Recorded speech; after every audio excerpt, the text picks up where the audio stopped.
Welcome back. Artificial intelligence ప్రపంచాన్ని శాసించే రోజులు దగ్గర పడుతున్నాయి. అయితే ఏఐతో అత్యంత శక్తివంతమైన దేశాలు మెడల్స్ ను తయారు చేసేవి మాత్రమే కాదు, వాటికి నియమాలు, ప్రమాణాలు రూపొందించే దేశాలుగా నిలవబోతున్నాయి.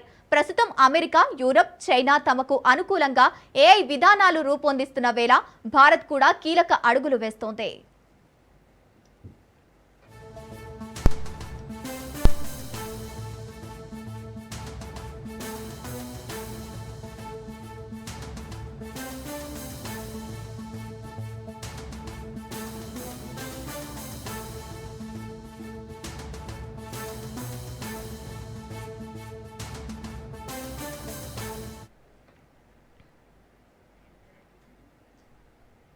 ఆధార్, యూపీఐ వంటి డిజిటల్ వ్యవస్థలను విజయవంతంగా అమలు చేసిన అనుభవంతో ఏఐ నియంత్రణకు అవసరమైన ప్రమాణాల రూపకల్పనతో భారత్ ప్రత్యేక స్థానాన్ని సంపాదించే అవకాశం కనిపిస్తోంది.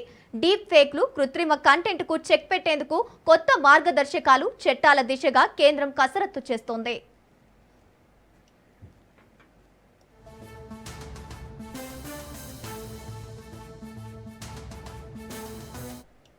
భవిష్యత్తు ఆర్థిక వ్యవస్థలో అత్యంత శక్తివంతమైన దేశాలు ఆర్టిఫిషియల్ ఇంటెలిజెన్స్ మెడల్స్ ను నిర్మించేవి మాత్రమే కాకుండా వాటికి నియమాలు రాసే దేశాలు అవుతాయి.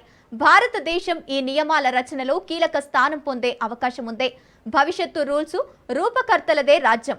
తమకు అనుకూలంగా అమెరికా, ఐరోపా, చైనా విధానాలు రూపొందిస్తున్న వేళ ఆధార్, యూపీఐ అమలులో భారత్ ముందంజలో ఉంది. డీప్ ఫేక్, ఆర్టిఫిషియల్ ఇంటెలిజెన్స్ కు చెక్ పెట్టే దిశగా ఏఐ నియంత్రణకు 7 సూత్రాలను రూపొందిస్తూ చట్టం దిశగా భారత్ అడుగులు వేస్తోంది. అదే జరిగితే ఏఐ ప్రపంచంలో భారత్ రారాజుగా నిలిచే అవకాశం ఉంది.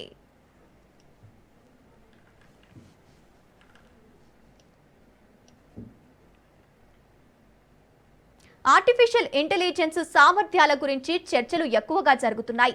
అతిపెద్ద మెడల్ ఎవరు తయారు చేస్తారనే పోటీ నిజమే, కానీ ఇది కేవలం ఒక భాగం మాత్రమే. నిజమైన సామర్థ్యం నియమాలు, ప్రమాణాల రూపకల్పనలో ఉంది.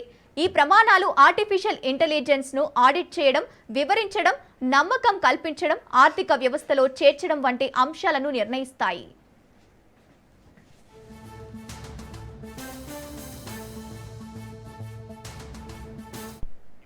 ఆర్టిఫిషియల్ ఇంటెలిజెన్స్ ప్రమాణాలు, నియమాలు ఎవరు మార్కెట్ కల్పిస్తారు, ఎవరికి చట్టబద్ధత ఇస్తారు, ఖర్చులు ఎవరిపై పడతాయి, నమ్మకం ఎలా కల్పిస్తారు అనే అంశాలను నిర్ణయిస్తారు.